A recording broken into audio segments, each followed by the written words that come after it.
And my last question for the panel is, will we ever get gun control in this country? And if so, how and when? Andrew, let's let you go first. You haven't gone first yet. Okay, so basically at this point, the old saying, you can't take pee out of the swimming pool comes to mind.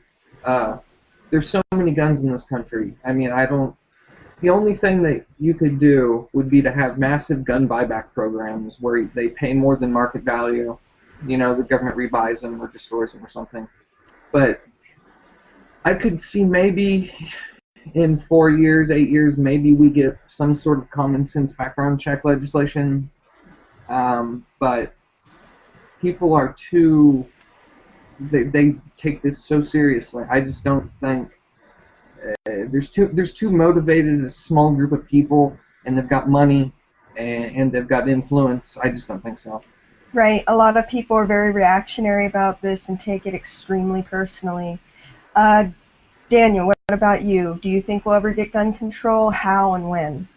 Not anytime soon. The reason why you got a lot of people they're like me, they're very of libertarian / independent ilk, that realize that, well, there's people out there that have been very wronged by the laws we currently have.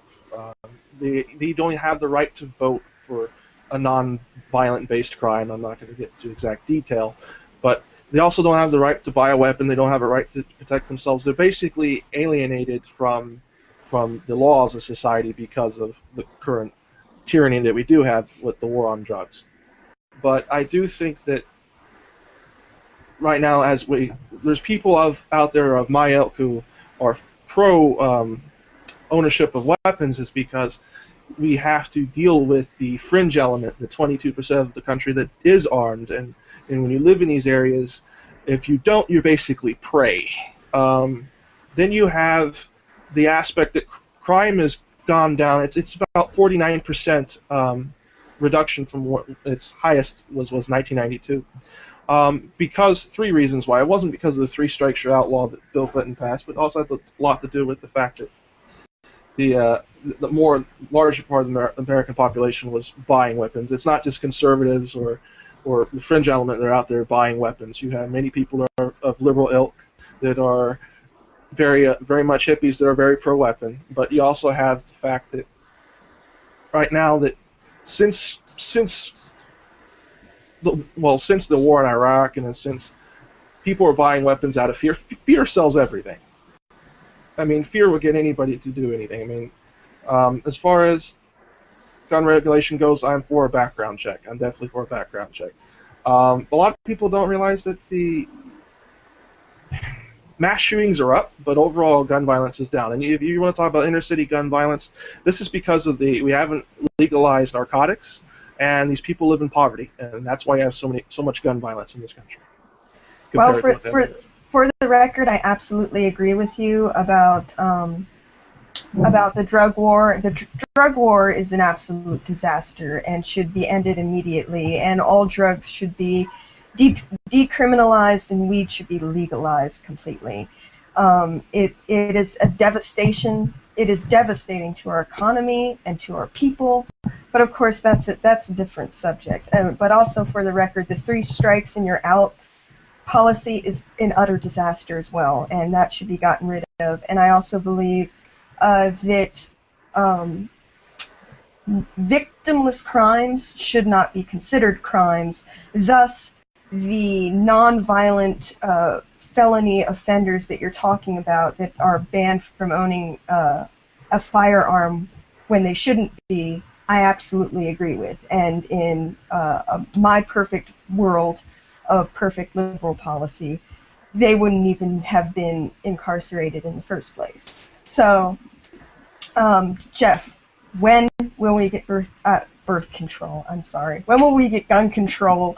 When and how? Now.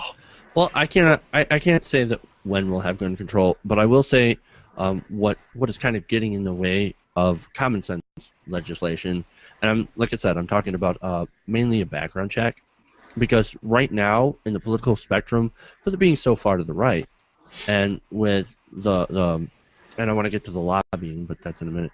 But with us being so far to the right, something like this, something like the assault weapons ban and the high-capacity magazine ban, right now it's completely out of reach. And I think a big part of that has to do with the money.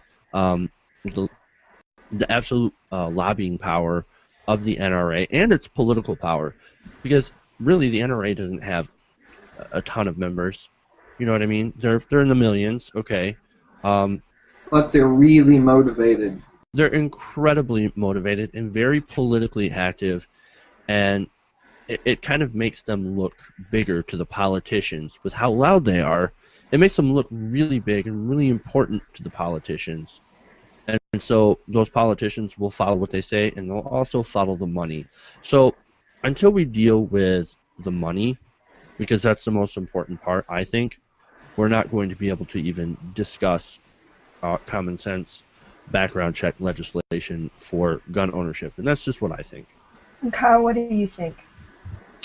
I'm sorry, what was the question again about guns? Will we ever get the gun control that we want in this country, and if so, how and when? Yeah, you know, that's one of those questions. It's really hard to make a prediction, but if I had to try to dive into the weeds and figure out what's going on here, it can go any of a number of ways. I mean, if you asked me in 1997, are we ever going to have a black president, I would have said, probably not, right? That changed. If you ask me today, are we ever going to have an assault weapons ban again or high-capacity magazine ban, I'd say no. Judging by the political climate we have right now, no. But when it comes to background checks, I've been reading articles this past week that the background check bill, mentioned to me, is about to be revived because after, of course, according to the polling, highest number I saw was 91% of the American people were in favor of universal background checks. Mentioned to me wasn't even universal. It was watered-down background checks. Still got voted down, but there was a tremendous backlash from the American people. You know, the Democrats who voted against it, hell rained down on them. There are Republicans who voted against it that got, you know, their message box filled up, people telling them it's horrible. When you put your middle finger up to 91% of the American people, there are some consequences associated with that. So if I had to guess, I'd say there's a pretty good chance we'll get some form of a background check in the near future. But in terms of anything greater than that, which is desperately needed, I can't say. I don't think, at least I don't see it now. Based on the political climate now, I don't see an assault weapons ban. I don't see a high-cap mag ban. I don't see any of that stuff.